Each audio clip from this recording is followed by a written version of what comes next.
Hello, everybody. Welcome back. Thank you for tuning in.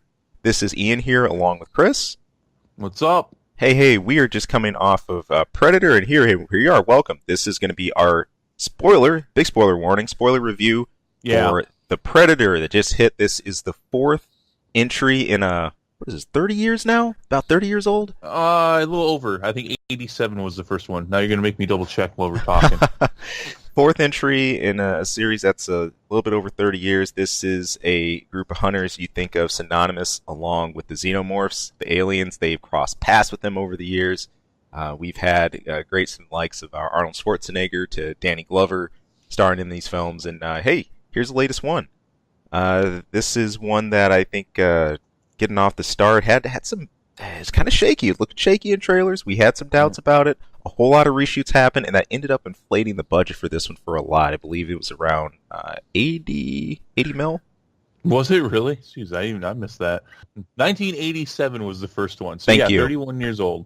Yeah.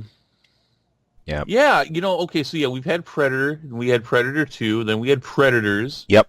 And now we have The Predator. Right. The AVP movies are not canon. The rest of them are. So the fourth installment, and there's no reference to Predators, which there shouldn't be. Right. If you've seen that movie, which you should. I think, quite honestly, that's my personal favorite out of all of them. But there's obvious references to the first two. Right. To which there should be. Overall, Ian, your overall feeling before we get into the nuts and bolts of it. And by the way, the reason why this is not spoiler and spoiler, so basically it's spoiler, is because look, it's a Predator movie. You're not coming to see this movie for the integral plots and for things to get. I mean, look, if you've already seen a trailer, you've seen what's in this movie for the most part. So we're not ruining anything. No, so, and I think in order to properly discuss this movie, we have to go spoiler. Yeah, no, for sure. This is not a movie that's going to take you long to unpack, or even you're going to be thinking a ton about it and rolling your bed at night. What happened? Because you couldn't figure it out. Absolutely not. But looking at this one, where I came in and where I ended up, I started this movie after the trailers, after all the reshoots and everything. And I think my words to you in text, because you told me about it, you're like, man, I'm actually hyped for this now. I was saying I'm cautiously optimistic. And after seeing it, man, there's an interview with the guy that played Nebraska Williams, Trevante Rhodes. I think he summed it up best. It's an amalgamation of ridiculous ideas.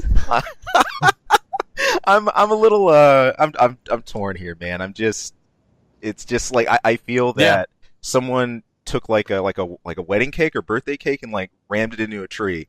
And I'm looking at all the stuff that it's made out of, and I'm like, okay. Yeah, I know I'm torn as well.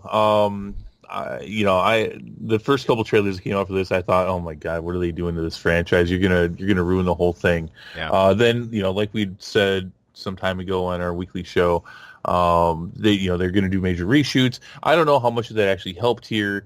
Right. Overall, I'm torn because I enjoyed it. Right.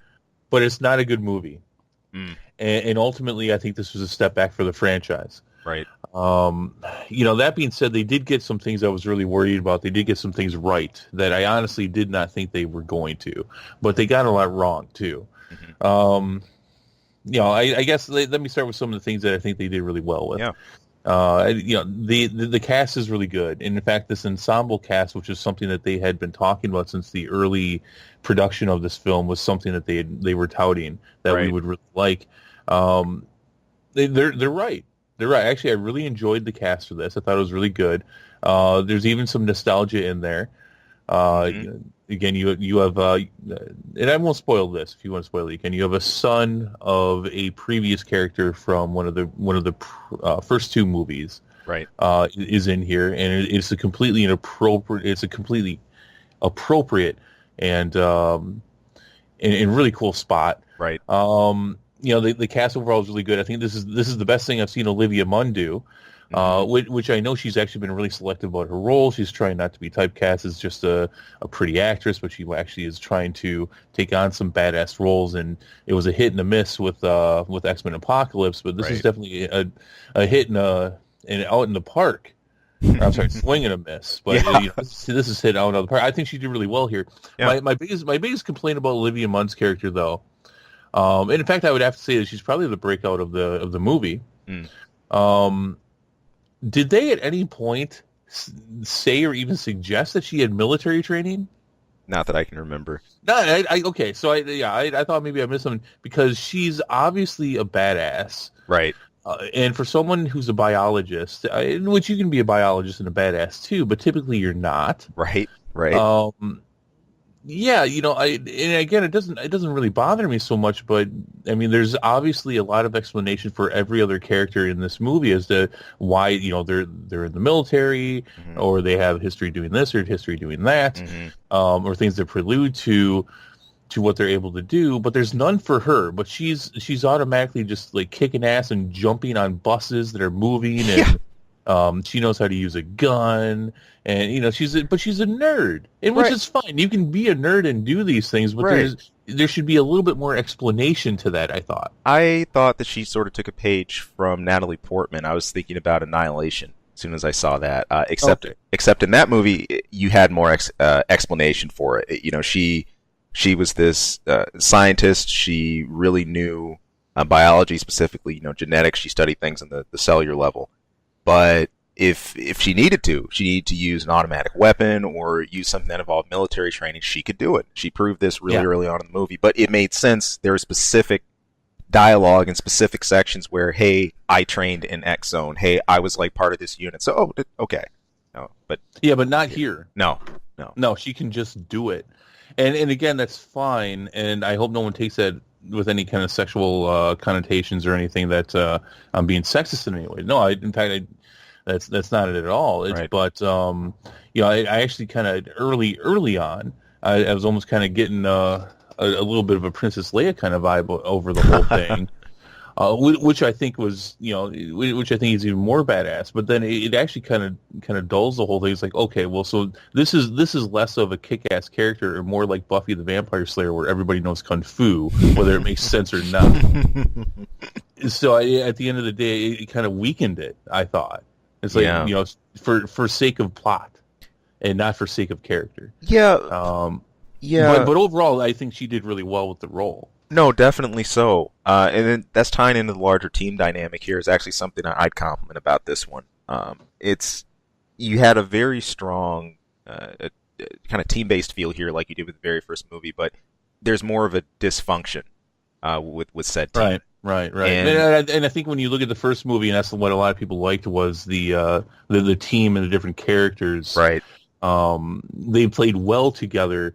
These are obviously very dysfunctional characters. They worked, they worked well as in the movie together. But Right. no, I agree. They're definitely not the same kind of team. But you kind of had a better vibe on that. They tried to do that vibe in Predators, and it Right. didn't work out so well. Right. But they did a much better job of it here. You could tell a lot of care was put into that. There was. And then, in addition to that, one thing that was a real surprise, you had this whole family dynamic overriding some of that to kind of balance out some of the adrenaline pumping machismo, which surprised me. Actually, especially with who's directing this. Now, this was done by Shane Black. He's also directed Iron Man 3, and even cooler, he starred in the original Predator movie. He was the operator, one of the last ones to get killed. Yeah, but yeah, seeing all that and how all that came together and the way they work, I don't think that took things off the rails to make it some cheesy soap or some cheesy drama. If anything, I'd say it's about almost as much depth as you could hope for a Predator movie and a fast-moving action film. Well, and so this is one of the things that's both good and bad about this, I think. Like you just said, this movie does stay on point. Yeah. All right. It keeps the story going. It keeps the action going. The pace is really good. And this is both a pro and a con, because it does this in a way that both helps overall the movie and the pacing and the story it's telling, but at the same time, it does sacrifice a lot here. You can tell that this was a heavily edited movie. Yeah. This has heavy reshoots. Even if you don't pay attention to production and that kind of level, you can really tell. There are things that just don't add up. There's a lot of things that just don't match. Like one of the examples I'll give is early on, once the team is kind of formed and they're all together, where the hell do they get the RV? Right. They just have an RV all of a sudden. It's just, there's Right. nothing about taking an RV. There's nothing about even seeing an RV. They just have an RV all of a sudden, and it's kind of like the Scooby Mobile or something. And which again, the the aspect of this actually works really well for the film, but there's absolutely nothing. It's just like boom, I don't know, or RV. Right. And Right. Olivia Munn's hanging out in it, and Yeah, man, it's part of all those reshoots that played into it. And I mentioned that figure earlier. It's to be exact, it's 88 million that it went to. And I'm comparing that to some of the earlier movies that range between 15 to 40 million original series. I mean, the first Predator was about 15, and then it ballooned a bit going on. But this is something that has to shatter records just to bust even. And I'm not quite sure if it'll actually reach that. But no, transitions with just sort of scene packed with vehicles and things that weren't there before, or no exposition of those. It's just all in the name of keeping things, on track. If you're you're just focused on the action itself, that's probably something that's not going to bother you much. But you see it enough, you're going to start to think, didn't they? Wait, why did? Yeah, yeah, no, and cast members that disappear and appear, and that at times this is fine, but at times it actually really hurts the plot, and it's just kind of like, why isn't this person interjecting at this point, or what's going on with these guys while all of this is happening? There's a lot of that, right. and so which is why kind of like I think why we both came from the opinion of, does it matter if we do spoilers here, because they didn't really seem to care in the movie, so I don't really think we should care either. No, man. And then I think the editing it comes down to timing. I'm thinking of the middle scene where we get a good look at the Super Predator itself. Super Predator. Yeah, I'm just gonna call it Super Predator. Yeah, the team happens to intersect the research facility that the original Predator escapes from. As the Super Predator shows up on the scene, it all just aligns kind of perfectly. And I said, stuff like that. So, okay, so let's get into that. I mean, this is obviously the big meat and potatoes of the movie, which is the Predators. Right. The action I thought was good. I thought it was very interesting that they put a Predator in the scenario of he doesn't have his helmet, he doesn't have the gauntlet with all the tools, although he's still got the one with the blade, Yep. and he makes good use of that on a few occasions. He's like, Yeah. I don't need everything else, I still got this. So, and I thought it was very interesting when he grabs a helmet from a prior Predator that the government has gotten a hold of, and he still uses that. The tech made a lot of sense. Right. Overall, I thought the original Predator that we have in this, the first one, I thought he was fine. Right. I did not like the Hunter Predator. I liked the concept. I thought he was way too big. I mean, he's freaking like 12 feet tall. Dude, he was ridiculous. Now, in Predators, they've shown different kinds of Predator aliens. There's different tribes, and some are bigger and some are smaller, but none of them are that big. No, that was just like a freak. Although I thought it was interesting, in the last trailer they actually gave you a little bit of a preview of a Hunter Predator, which is what this was. Right. He's like a bounty hunter, basically. And I thought the concept was interesting, especially the thing with the dogs. The dogs are fine. Yep, that worked. Even the dogs, I'm like, but the dogs have dreads too? But then they explain what the dreads are. Finally, after 30 some years, we get an explanation as to what these dreads are for. Which I appreciated. Yeah, no, that was great, and that was a perfectly fine explanation. But this Hunter Predator is it's too big and ridiculous, and it's so overpowered, and it is really pretty stupid. It was too much. He needed to be taken down a couple feet, and while it's interesting to see now. I had a hard time telling. This goes into a larger, probably my biggest complaint of the movie. So he had some kind of endoskeleton, exoskeleton thing.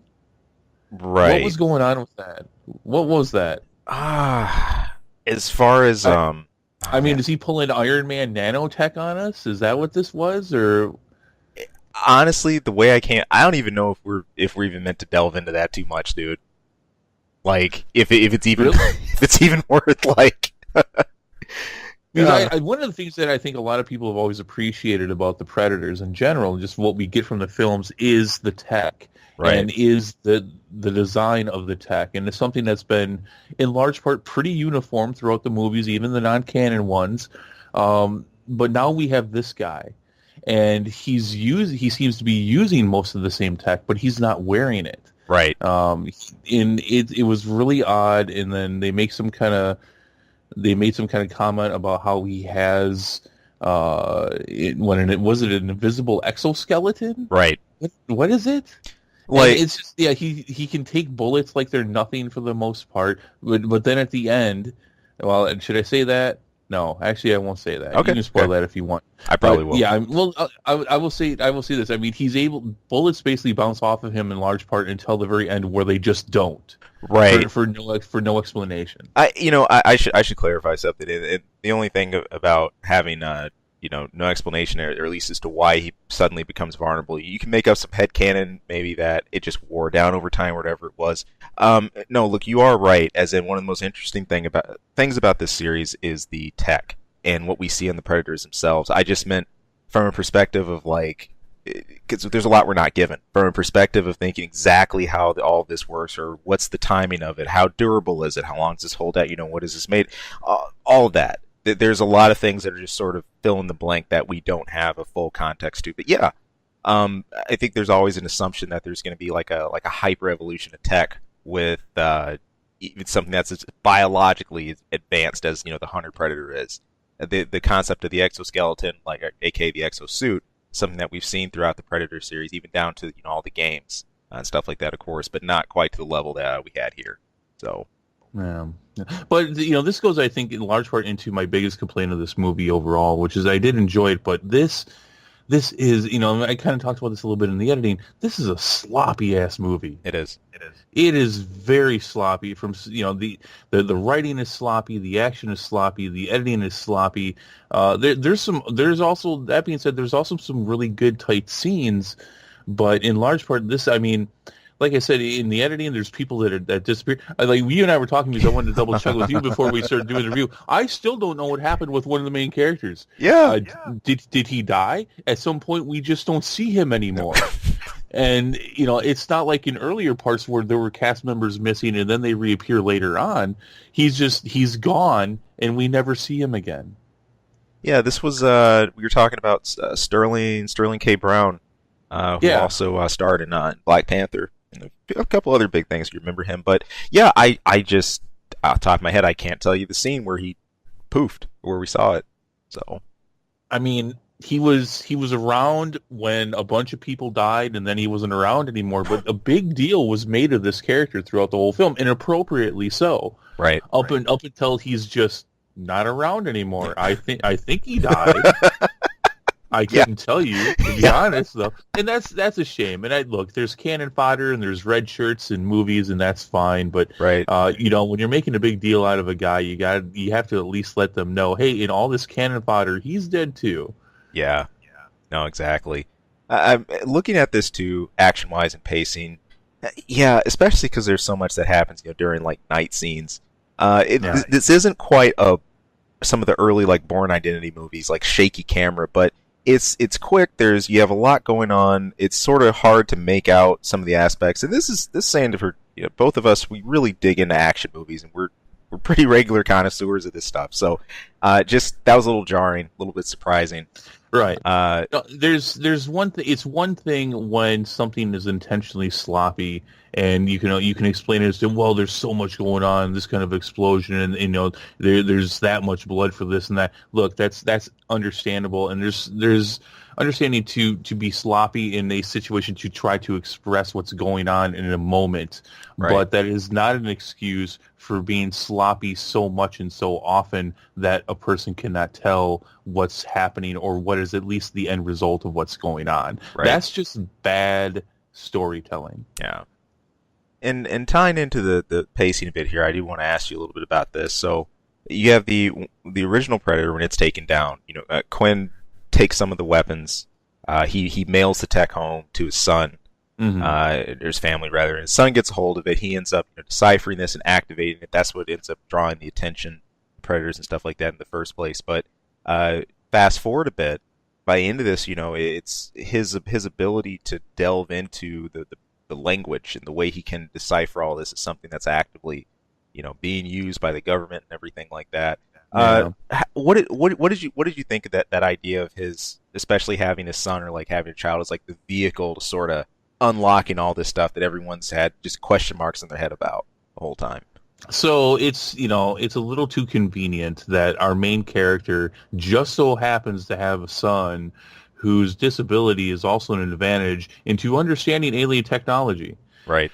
A little too convenient. I think this is actually where some of the things where they did reshoots, some of the more, some of the larger explanations to this kind of stuff, I think made the cutting room floor. Right. It's not a huge part of the story. At the end, yeah, it's kind of dumb. But there's some dumb in this movie. That's okay. You can have some dumb in this movie, and Sure. But the very ending is kind of dumb overall. But I'm sorry. Look, I get whiz kids and stuff like that, but Right. obviously I don't want to spoil too much of it. Obviously we're talking about some spoilers, but yeah, the very end scene with the kid, is ridiculous. But whatever. I don't think this is gonna do enough to make a sequel. So No. I'm okay with it. That's okay. I mean, we're past. Well, yeah, we're kind of past the days of these movies being grounded and Right. and realistic. I don't know. I mean, overall, I don't like it. But there's a little more levity to this one than the previous movies. So a lot of which made sense. To kind of talk about this a little bit. This is a rated R movie, and it definitely earned it in every way. Oh, and yeah. I think appropriately so. This actually gives me a reason to want more R-rated movies. In the world of PG-13, this and that and everything. Right. That I enjoyed the adult themes to this. Makes me disappointed that we're not going to be getting a movie like this for Venom, because I think we absolutely should. I agree. But we're not getting that, which is a shame. But this, I mean, and this kind of I think took a couple plays out of Deadpool's movies. Yeah. As far as what people like about R-rated movies nowadays, and I thought that was really good. I'm glad they didn't go in a different direction there.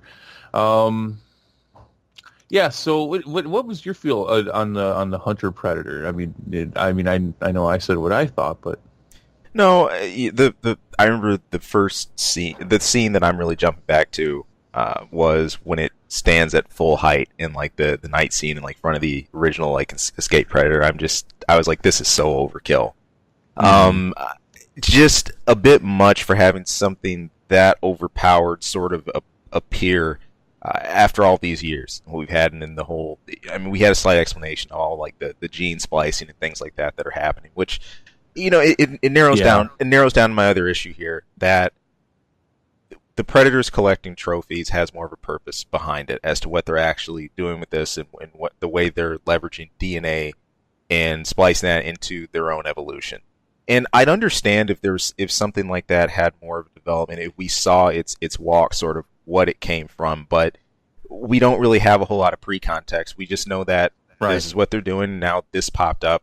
That's a little jarring for me. So. It's something they added on into this film, and this film does. We've talked about a couple of things where they've kind of given you explanations from things in the past, and have definitely connected some dots that either were welcome and were never asked for, but they were also never asked for and they weren't welcome. And I think this is one of them. This whole DNA splicing thing is something they've been alluding to since the first trailer, and has actually been my biggest concern, because I thought it was something that they were going to say that people were doing, that humans were doing to an alien they'd captured, or something, or we had created a hybrid predator in a test tube or something. That'd be tough. And maybe that was the original thing. Maybe that's some of the reshoots that they've done, is how they switched that. Maybe we'll find out in the future. This is dumb. There doesn't need to be an explanation for this. You just need to not make this stupid giant predator. It doesn't need to be so ridiculous. Yeah. And I think they would have had a much better movie overall had they not gone that route.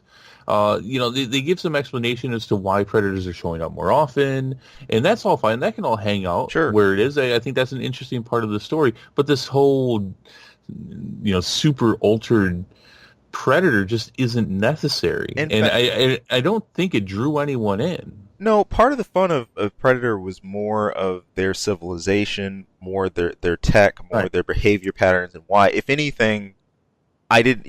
For me at least, as an old school fan, just a physically larger Predator with just different tech doesn't add to the vibe for me. It's just Right.